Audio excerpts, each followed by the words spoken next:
की चाबी तो लोग को पूरा कर, और तुम इस मन का कुछ नहीं कर सकते। और हमारे सबके मनुष्य मंदिर में बैठा, लेकिन इसका आप कुछ कर नहीं सकते। बड़े बड़े ऋषि मुनि योगी सब इस मन से हार गए। ये मन किसी के नियंत्रण में नहीं आया, लेकिन जब कलयुग में संत पधारे तो उन्होंने इस मन को ही पकड़ा और इसको पकड़कर विषय भोगों से हटाकर इसको नाम की कमाई में लगा दिया। तभी आज से कहा गया, तुम अपने मन से कहो, मन तो भजे गुरु का नाम है। मन, अब तुम गुरु के द्वारा दिए नाम को भज। तुमने सबको भज के देख लिया, काम को, क्रोध को, लोभ को, मोह को, अहंकार, इच्छा, राग को, लेकिन उससे तेरा कोई काम नहीं बना, तो और खराब हो गया और बिगड़ गया और शक्तिहीन बलहीन हो गया। तो संत महापुरुषों ने इस मन को पकड़ा और इसे कंट्रोल नियंत्रण के लिए आपको 3 रास्ते बताए। क्या कहा? सत्संग करो, सेवा करो और भजन करो। ये अध्यात्म के 3 स्तंभ है, 3 बाहर में, 3 अंदर में। बाहर में सत्संग करो, सेवा करो, भजन करो, और अंदर में सिमरन करो, ध्यान करो, भजन करो। अगर ये रास्ते समझ में आ जाए तो वो कंट्रोल, मन को कंट्रोल नियंत्रण में रख सकता। इसके अलावा कोई भी साधन, कोई युक्ति इस मन को बदला नहीं कर सकती। न पूजा, न पाठ, न तीर्थ, न व्रत, न होम जब तव्य गंगा स्नान, ये आपने करके खूब देख लिया, लेकिन मन बस में नहीं हुआ।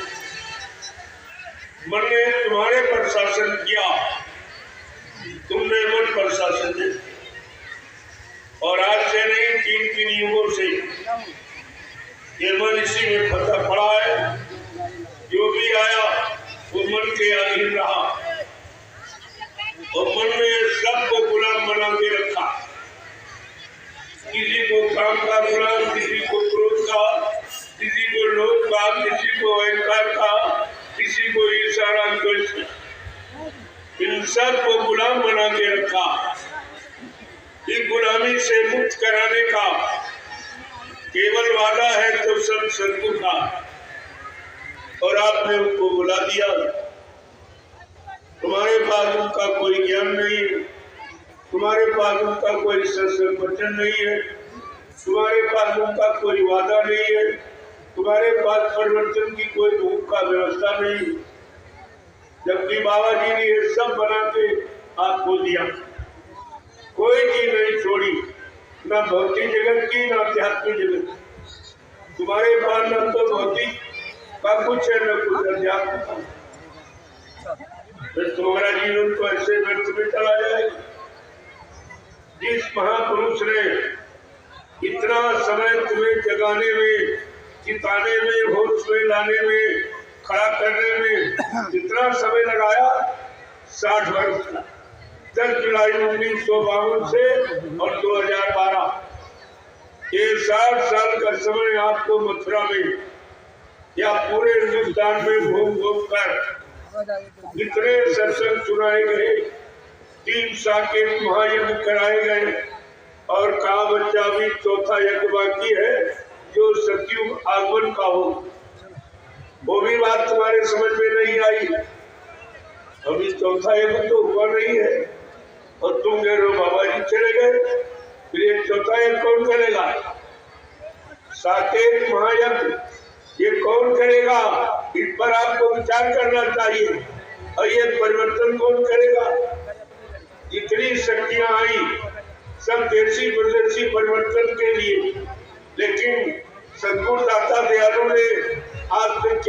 किया कि मैं विश्व का परिवर्तन करूंगा और ऐसा परिवर्तन करूंगा जो भूते न भविष्यते। ये इतनी बड़ी बात। और कहा मेरे इस परिवर्तन को देखकर हिंदुस्तान ही नहीं सारा विश्व नमस्कार करेगा। जय गुरुदेव। ये कितनी बड़ी बात, कितना बड़ा वादा है, कितने बड़े भले कल्याण की बात। लेकिन तुम्हारी समझ में तो कुछ नहीं आई। तुम गुरबाणी बिल्कुल भूल गए। गुरबाणी ने क्या कहा? बने तो सतगुरु से बने, बिगड़े तो भरपूर है जीवात्मा। जब कभी तुम्हारी बनेगी तो समय के सतगुरु से बनेगी, नहीं तो बिगड़ जाएगी। कोई बनाने वाला नहीं, कोई तुम्हें जगाने वाला नहीं, कोई तुमको सतलोक सचखंड अनामी धाम पहुंचाने वाला नहीं है। ये सब बातें क्या गुरु ने झूठ बोली? क्या झूठ बोलने वाले को आपने गुरु बनाया था? ये सब आपको ध्यान में रखना चाहिए। बाबा जी ने आपसे क्या कहा था? बच्चा मेरे सत्संग बच्चों को बहुत संभाल के रखना। जैसे लोग रुपया पैसा सोने चांदी हीरे जवाहरात को गांठ में बांध के रखती, अगर कहीं मेरे सत्संग बच्चों को तुमने भुला दिया तो मेरी दुआ दया के भंडार से तुम करोड़ों को पीछे चले जाओगे। आज तुम्हारे लिए वही हो गया। तुमने बच्चों को भुलाया, दर दर की ठोकरें खा रहे हो। तुम्हारी है कोई सुनने वाला, कोई मदद करने वाला, कोई सहयोग करने वाला है? तो इस पर तो आपको विचार करना चाहिए। तुमने कोई विचार अभी तक नहीं किया और अभी तुम्हारी समझ में नहीं आ रहा। इससे बड़ा और कोई नुकसान हो सकता? ये दया, ये रुपए पैसे से मोल नहीं मिलती। ये तो सतगुरु की मान दया जब होती तो हम सब कलयुग के जीवों पर वो बड़ी दया की बरसात कर देते। अब यह है कि उनकी दया की बरसात में कितने जीव टिक पाते, कितने छोड़ के बन जाते। इसी को कहते हैं छटनी और कटनी। बहुत पहले एक इशारा किया गया था कि बच्चा आगे मेरी संगत बढ़ेगी, जैसे नदी में बाढ़ आती इस तरह मेरी संगत बढ़ेगी तो बच्चा छटनी होगी और कटनी होगी।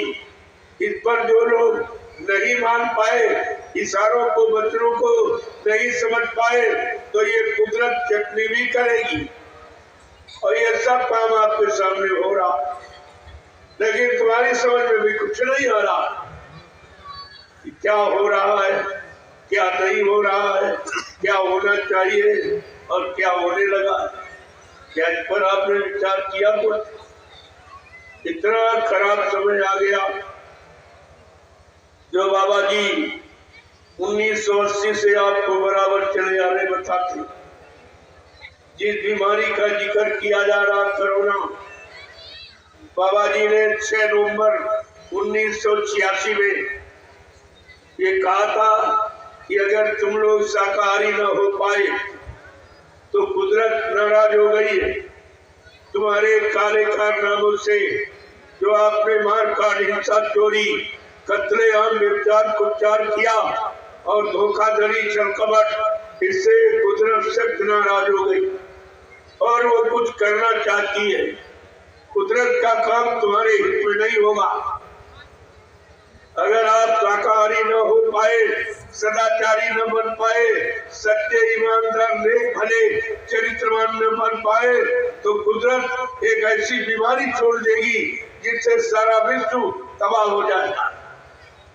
लेकिन बाबा जी की बात आपने हवा में ली, आपको विश्वास नहीं हुआ, आपने सुने, जबकि आपको ये नहीं मालूम है संत वचन पलटत नहीं, ब्रह्मांड चाहे ब्रह्म अपनी ब्रह्मांड की रचना में तब्दीली बदलाव क्यों न कर दे, लेकिन संत जो कहेंगे वो करके दिखाएंगे। संतों की जबान दस्तावेज होती जिसको आप यूनिवर्सल ट्रुथ अकाट सत्य कहते हैं। बाबा जी ने ये सब आपको सुनाया। मैं कोई नई बात बताने नहीं आया हूँ। जो 10 जुलाई 1952 से और 2012 60 साल आपको जो सुनाया गया और आप जो भूल गए हो, उन्हीं वचनों की मैं दोबारा आपको याद कराने आया हूँ। वचनों की पुनरावृत्ति, एक बार अवसर आपको फिर दिया जाओ। वैसे काल शक्तियों ने अवसर नहीं दिया। भगवान राम ने एक बार समझाया, रावण नहीं माना तो मार काट के खलियान कर दिया। कृष्ण भगवान ने कंस को, यदुवंशियों को एक बार समझाया और नहीं माने तो महाभारत करके सब पर सफाया कर दिया, सब पर सफाया। लेकिन प्रेमियों, ये दयाल शक्ति ये बचाने के लिए आई, इसीलिए देर हो रही है। देरी का और कोई कारण नहीं है। जैसे चोर डकैत कतरी को गोली मार दो, ये सुधार नहीं है। अगर उसको मोड़ के साधु बना दो, ये सुधार, तो उसके बनाने में समय लगता है। ये देर इसी बात की है, ये शक्ति बचाने और बचाने का काम। और बाबा जी ने आपसे कहा भी था कि राम कृष्ण की क्या पूजा हुई जो मैं तुम्हारी पूजा करा दूंगा। उन्होंने तो मार काट, हिंसा, कत्लेआम किया, मारे भय के लोग पूजा कर रहे, भय और डर से पूजा कर रहे। लेकिन मैं वैचारिक क्रांति के द्वारा देश दुनिया में परिवर्तन करके दिखा दूंगा। कहा मैं तुम्हारी वो पूजा करा दूंगा जो राम कृष्ण की नहीं हुई। लेकिन तुम टाट बोरा फकीरी भेद धारण करके भजन तो कर। ये टाट बोरे वाले भजन कर, जरा देखो तो जिन्होंने टाट बोरा पहनाया उन्हीं को करे बन के चले गए। ये प्रचार कर रहे, इनको शर्म नहीं आती है जिसके आदेश पर तुमने ये फकीरी भेद धारण किया है और कह रहे वो मन के चले गए। फिर बाबा जी ने जो कहा वो काम कौन करेगा कि बच्चा मैं टाट का इतिहास बनाऊंगा, मैं टाट की पूजा करूंगा, ये कौन करेगा? ये टाट बोलो, तुमको ये बात पकड़ के रखनी चाहिए। और बाबा जी ने कहा अभी तो मैंने लंगोटी लगवाई है, अगर इससे कोई काम होता दिखाई नहीं दिया तो टाट की लंगोटी उतरवा के घास का लंगोटी पहनवा दूंगा, लेकिन परिवर्तन करके ही मानूंगा। बिना परिवर्तन के मैं मानव शरीर को छोड़ के जाने वाला नहीं हूँ। फिर आप कैसे बोले? इसका मतलब तुम्हारे पास गुरु का कोई वचन नहीं है, गुरु का कोई वादा नहीं है, गुरु की कोई प्रतिज्ञा नहीं है, परिवर्तन की कोई आवाज नहीं है। तुम्हारे पास कुछ नहीं, कुछ भी नहीं। आप संभाल के रखा। कहा था बच्चा ये सूरज पूरब में निकलता है, अगर ये पश्चिम में निकलने लगे तो मान लेना। जमीन आसमान की जगह ले ले, आसमान उतर कर जमीन की जगह पर आ जाए तो मैं भी मान लेना। लेकिन जो मैं मंच पर बैठ कर बोल दूंगा वो इधर उधर होने वाला नहीं है। क्या मंच का बोला सब हो गया? जो मथुरा में या जगह जगह मंच लगाकर आपको बाबा जी ने सुनाया, बताया, क्या वो सब हो गया? क्या आपकी जीवात्मा जान गई? क्या परमात्मा से मिल गई? क्या तुम्हारे पाप कर्म में माफी किसी ने दे दी? और कहते बाबा जी चले गए। फिर ये काम कौन करेगा? ये काम किसी के इंसान के बस का? अरे कोई कहे तो कि हम करेंगे, ऐसा कोई तो कहने वाला होना चाहिए। न तुम्हारे पास कोई वचन है तो न जिनके पास गए उनके पास कोई। बाबा जी को छोड़कर जिनके पास तुम गए हो उनके पास उनके बचने का कोई साधन नहीं। तुम्हें क्या बचाएंगे? तुम्हें यह भी विचार कर लेना चाहिए। और आपके देखते देखते मथुरा में झाड़ू लग गई। कितने बचे हैं? कितने चले? जिन्होंने शुरुआत की कि बाबा जी चले गए, अभी शरीर में कभी नहीं आएंगे। मैंने उसी समय कहा, जिन लोगों ने ये प्रचार किया कि बाबा जी शरीर छोड़ के चले गए, तुम देखते जाना, तुम्हारे सामने ये सब मुर्दा होते ही चले जाएंगे और सब समाप्त हो गए। एक दो बच्चे वो भी सांसें भर रहे, मथुरा खाली नहीं करानी पड़ेगी, वो अपने आप खाली, और इतना इनको भय हो जाएगा वहां ये जाएंगे। आप देखते जाइए, अभी तो 10 ही वर्ष हुए। इंतजारी का इतिहास याद करिए। भगवान राम ने एक छोटे से परिवर्तन की आवाज लगाई थी कि मैं राम राज्य की स्थापना करने आया हूँ। इस आवाज को पूरा करने के लिए उनको 14 वर्ष इंतजारी करनी पड़ी। कहाँ? जंगल में, अयोध्या में नहीं, गद्दी पर बैठ के नहीं, शासक चला कर नहीं, जंगल में तपस्या करा। ये इतिहास बता रहा कि 14 वर्ष उन्होंने इंतजारी किया और इंतजारी करते अब ये इन्होंने अपने गुरु के आदेश पर इंतजार। उनके गुरु वशिष्ठ जी, जब इनको वनवास हुआ तो जब चलने लगे तो वशिष्ठ जी ने कहा कि राष्ट्रीय कपड़े उतारो, सिर से मुकुट उतारो और ये कहो और ये करो जो मैं कहूँ। जो आदेश दिया गुरु ने कि भूमि शयन बलकल वसन कंदमूल फल खाओ, जाओ जमीन पर सोना। और बलकल वस्त्र यही टाट बोरा था। उस समय मशीन का युग नहीं था, ये टाट कपड़े के रूप में बन के नहीं आया था। लेकिन प्रमाण मिलता है राम के स्मारक पे, जटाजूट सिर पर जटाए और बदन में जूट लपेटो और सीधे जंगल चले। वशिष्ठ गुरु के आदेश को मानकर भगवान ने 14 वर्ष जंगल में तपस्या करके बिताई। जब तपस्या की और तमाम आश्रमों पर ऋषि मुनियों का आशीर्वाद जब लिया, तब उस राम भगवान रावण का वध कर पाए थे। ऐसे नहीं हो सकता था। क्यों? बहुतक विपदा इन्होंने भोगी और जब तक चढ़े न चढ़ती पार। इतनी आपत्ति 14 वर्ष झेली, किसी ने सीताराम की जय नहीं बोली। ये तो जय अब बोल रहे। जब देखा कि इन्होंने इनको मारा, इनको मारा, इनको मारा, तो अब भी नहीं बचेंगे, तो हमारे डर के बेचारे सीताराम कह रहे। क्या ये जानते हैं इनकी जय किस तरह हुई? जय कोई हंसी मजाक में प्राप्त की थी इन्होंने? कितने यानी कठिन यात्रा और संघर्ष ये सब झेलना पड़ा, ऐसे थोड़ी। और कितनी लड़ाई लड़नी पड़ी धर्म के लिए। भगवान राम को रावण से लड़ाई लड़नी पड़ी, ऐसे धर्म नहीं आया था। धर्म के लिए भगवान कृष्ण को महाभारत करना पड़ा, ऐसे धर्म नहीं आता। आज वही धर्म जिसको रामकृष्ण ने लड़ाई लड़के कितने जीवों को मारकर और धर्म की स्थापना की। अब आज ये 70 साल की आजादी में हिंदुस्तान से और धार्मिक सत्ता के बीच धर्म चला गया। धर्म कहीं नहीं दिखाई दे। धर्म की जगह